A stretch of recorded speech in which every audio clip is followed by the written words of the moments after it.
I don't understand why people kill. It just doesn't make sense to nobody. They don't want to sound like evil dad realizes cop found his disturbing secret.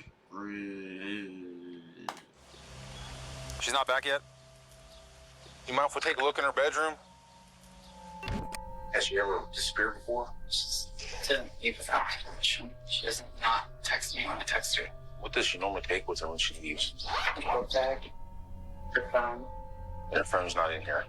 Not that I've found. I was gonna talk to you that tomorrow morning. Argument here last night, or the night before, anything, any reason she would leave? No. Okay. There's a rumor going around, people telling us that she was afraid to come home.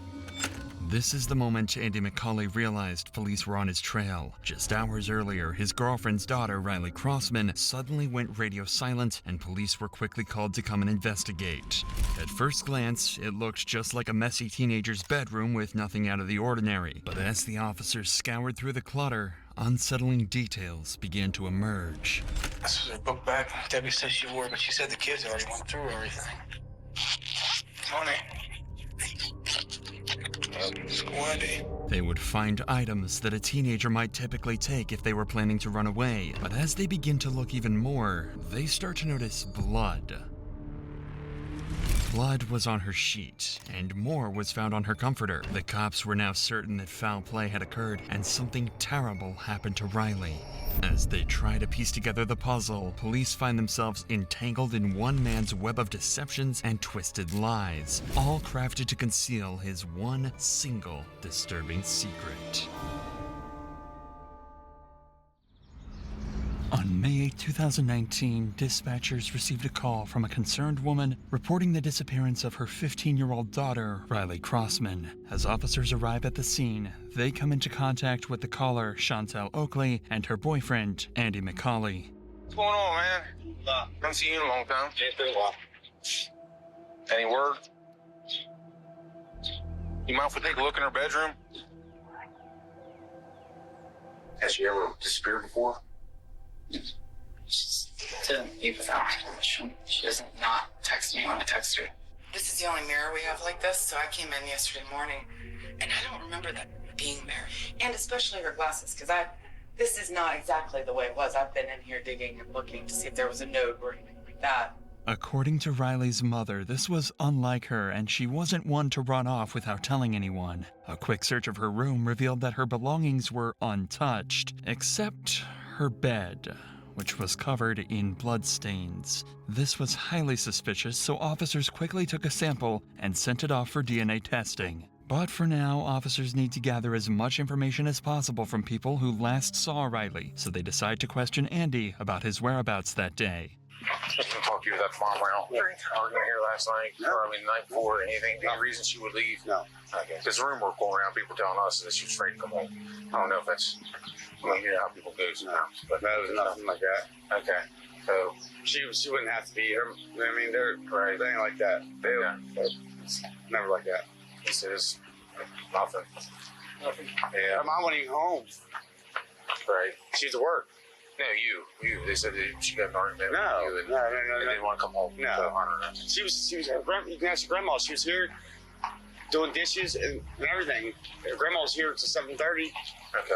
Debbie. Right. Yeah. When's the last time you saw her? Probably 9, maybe 10ish. At night? Yeah. And what context was that? Oh, she was here in the house. She went to bed probably. Well, I don't know what time she went to bed, but she was. All the kids were in the room by like 9:30. 9:30. Did you see her leave in the morning? No, I left at 4. I got up at 4 o'clock in the morning. Left at 5. Okay. Go to work. According to family and friends, Andy was never an early riser. In fact, when police interviewed one of his colleagues, Johnny, he stated that he had to go to his house and repeatedly call him to wake him up. But on this particular day, things were different. I'll call him and see if he's up. So that morning, do you remember if you called him or he called you? Wednesday morning. I want to say he called. But this was not the only strange thing about Andy that day. He also told police that he was at work all day, and when cops interviewed another one of his colleagues to verify his alibi, they found out that Andy had left work and was gone for nearly 5 hours. And he gets back at roughly, It's probably 2:45. somewhere. So he was going a while. 4, almost 5 hours. Because of this, detectives now know that Andy hasn't been completely honest with them so far, at least about staying at work the full day. This is very clearly a red flag and means that he's trying to hide something from them. But Andy might not be the only one hiding something, as officers would find out when they decide to look into Riley's boyfriend, Hayden. For the last 8 months, the two reportedly FaceTimed every night, so officers believed that if anyone was in contact with Riley the night before, it would be Hayden, and he was soon called in for an interview 2 days after Riley went missing. Can you just tell us when you were last FaceTiming? I was actually talking to her about the DC trip that was going on. And do you know exactly what time? 10:30-ish. On the night of Riley's disappearance, it just so happened that Hayden deleted all his messages with Riley because he did not want his mother seeing them. This is why detectives could tell that Hayden knows something, but because of his mother's defensiveness, he's unable to speak his mind. I told him before not to delete his messages, but he isn't having it, deleting everything. What do you know about her mom's lifestyle? Or what their relationship? I don't really know much about mom. I feel like she just isn't a responsible person. She'll just let her do whatever she wants. They had a dance, and she was wearing this short dress. She let her walk to the school by herself in this short dress. It's at night. Riley had way too much freedom. Although this interview was not too fruitful, it pushed Hayden to come forward with a crucial piece of evidence afterwards. A series of disturbing text messages that Riley sent to him the night before she disappeared, saying that Andy was in her room and that she was scared. Immediately, all suspicion was further confirmed around Andy, and officers would later use this information to piece together this dark puzzle. But for now, finding out Andy's actual whereabouts and what really happened during the 5 hours that Riley was missing is crucial to the investigation, and the reason why Andy would be called in for questioning. I just talked to Johnny, right? Saw him leaving. Okay. Would you be surprised if he told me something completely different? Maybe. Do you not remember leaving that job site and going to Red Hill? Oh yeah. Oh, I'm sorry. We did go to. It did. I'm sorry. We did. You're right. Okay. You're right. We did go to and did a show. How long were you there at Red Hill? Like the rest of the day. Okay. Like the rest of the day. Okay. Were you at that house the entire time, fixing the shelves? No. Okay. Where were you at? I was at the other house. Okay. I went and got some. I went and got some more drugs. If Andy was off doing illegal drugs during those 5 missing hours, then that could possibly explain why he didn't initially tell the cops the truth about where he had been all day. But this also could just be his way of trying to distract the police by bringing their attention to something else. At this point, detectives know that Andy is desperate to give them an alternate alibi, and his drug story could possibly be true. So to cross-check, they would call in Johnny again. Johnny had a history of drug use, and the two would often do cocaine together, so he can easily substantiate or discredit Andy's account. Would you say that there was enough to still do another line each? Oh yeah. A couple lines each? Oh yeah. Okay. So you wouldn't have to, you didn't need any more coke? No. So now, Andy's story about going to get more drugs isn't adding up. His colleague had already told the cops that they had more than enough cocaine to get them through the rest of the day, so there would be no reason for them to go get more drugs. Realizing that Andy has been lying, the police decide it's time to confront him and get to the bottom of his deception. What if I told you that I know you weren't that Snowco, and you didn't buy drugs off anybody that day? See what I'm getting at? We went from this story to this story, now I get a third story. This is one of these times you really need to think of what you're telling me, okay? Because you're not being honest. Remember I told you about being honest and I'm not going to just throw shit at you? I know you weren't there. I know you didn't buy drugs off your cousin, and I know you didn't use them in that parking lot that day. Where did you go when you left? Went to my house to get the drugs. Okay. I already had them in my house. Okay. I already told Chantel. I still want to tell you I had them in my house. So you go back home, you use your drugs, and then you go back to work, and then what?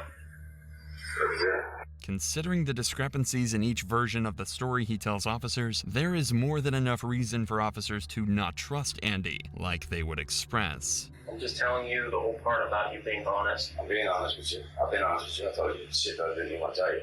Okay.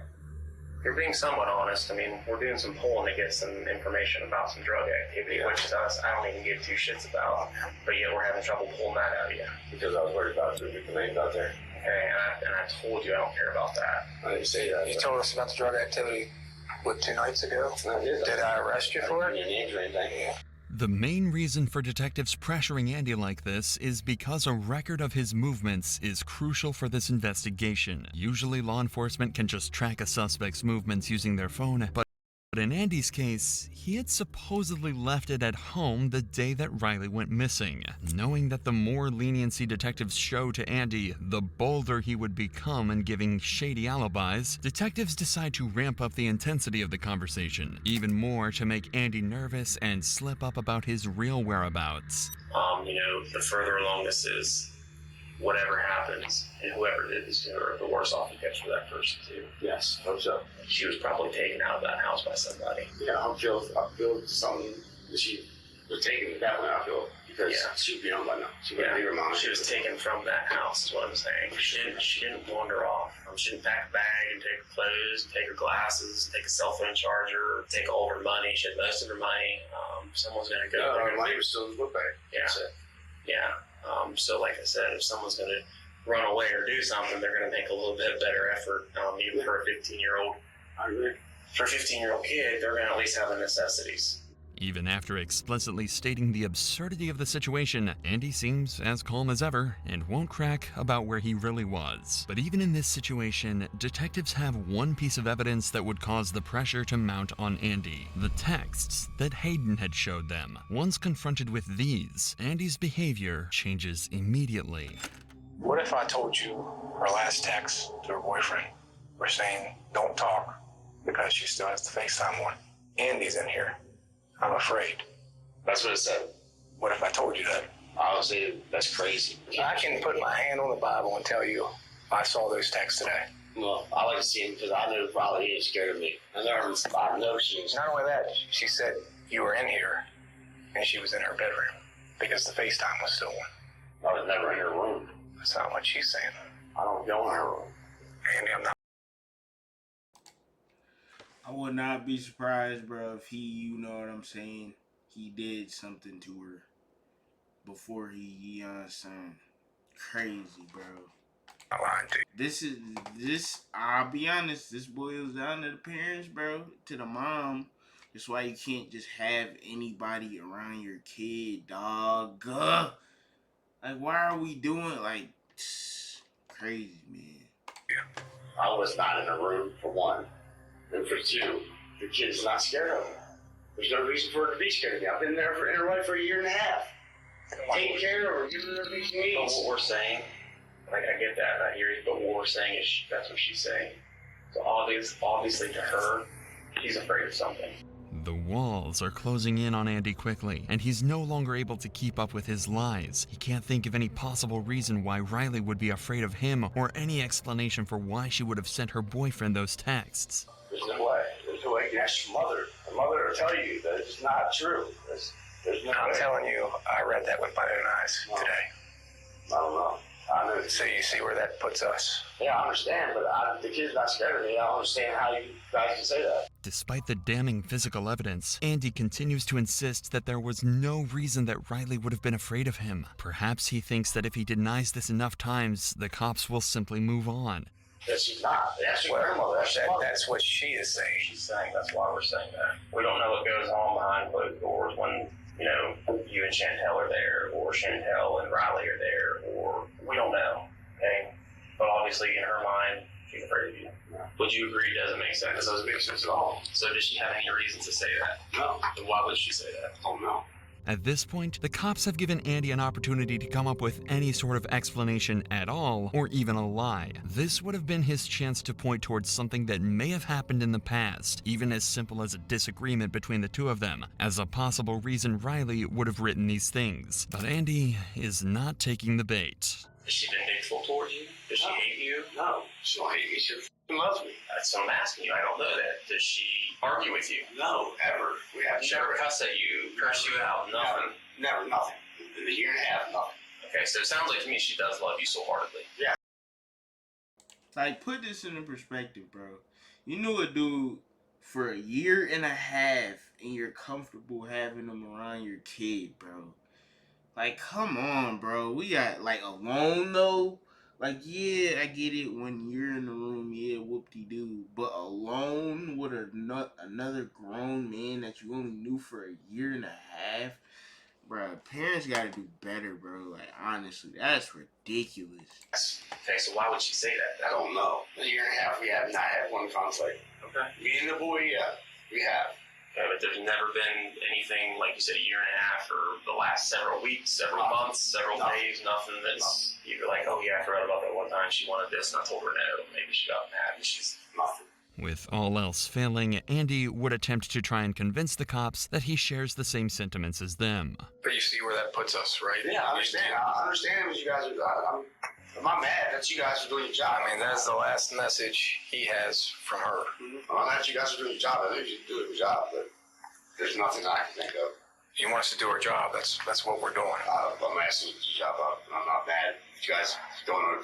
Guys, I think he's a little pissed off, but nothing. There's nothing I can think of. She would be mad at me for, or she would be upset with me, or scared of me, or anything would be. He didn't go in that room? No. She still had FaceTime one, too. Okay, well, I wasn't in that room. The cops lacked probable cause at this time to arrest Andy, but there is one piece of evidence that is about to change the course of this entire investigation. It was around this time that the lab results on that blood sample would finally return, and it would be an exact match to Andy's DNA. But that's not all. They also learned that the blood they tested was also mixed with saliva. This made the cops suspect that Riley's face may have been forced into the pillow in an attempt to keep her from screaming. This is an important development, but they still haven't located Riley, and they need to find more information about where Andy was during those 5 missing hours. Luckily though, all of that can be answered in the CCTV footage that captured all of Andy's movements. There were cameras attached to a nearby high school that captured Andy McCauley leaving his work site. That was the starting point of the investigation for the cops. They knew the direction of his travel, including the facts that he was on Route 9. An eyewitness who knew what Andy's vehicle looked like was able to confirm that she saw his truck backed up into the driveway of Riley's home in the middle of the day when he should have been at work. At this point, the cops believe that Andy killed Riley during the late night or early morning hours, likely to keep her from screaming while he assaulted her. They believe he then hid her body in the bedroom until everyone left, and then later returned to the house when it was empty to pick up her body and dispose of it. Using CCTV footage to guide them, and with the help of police canines trained to pick up Riley's scent, they search a nearby mountainous area. It is there that they tragically find Riley's decomposing body left in a secluded area. While this is the outcome that nobody wanted, it marks the turning point in the case. Near where Riley's body is found, there are several unique-looking screws discovered. These are the same screws that were located when the cops had searched Andy's vehicle the day previously. This is even further evidence that solidified the case against him, and 8 days after the discovery of Riley's body, Andy is arrested and charged with her murder. He pleaded not guilty. In the trial, Andy's defense argued that the prosecution failed to provide a clear motive or definitive cause of death, as the exact cause could not be determined due to the body's decomposition. Despite this, the jury found significant evidence linking McCauley to the crime, such as the presence of drywall mud on Crossman's body, which matched the drywall found in McCauley's truck, and inconsistencies in McCauley's statements about his whereabouts on the day of Crossman's disappearance. The jury deliberated for about 4 hours over the course of 2 days and decided that the monster who murdered Riley was none other than Andy McCauley. We, the members of the petit jury, as to the issues joined, find the defendant, Andrew J. McCauley Jr., as follows. Count 1, murder. Guilty of murder in the first degree. Finally, justice for Riley had been served. The only thing left was for Andy to be sentenced. The judge presiding over the case sealed his fate by giving him 2 life sentences. He will never see the light of day as a free man ever again, and most importantly, he will never be able to hurt another innocent child. This is why, man, you never just put people or bring people around your kids, bro. Like, you knew him for a year and a half and you're already comfortable having him around your child alone. You know how a man with a daughter, you know what I'm saying? Or a man with your girl daughter, bro, alone. Like, are we being serious, bro? Some things, like, yeah, I get it, you know, if it's family related, you know. But, bro, you didn't know this dude. That's crazy. That, to me, bro, I'm being real, that's 100% on the mom, bro. Honestly. Like, sorry for your loss and everything, but that's just plain stupid, bro. But that's about it.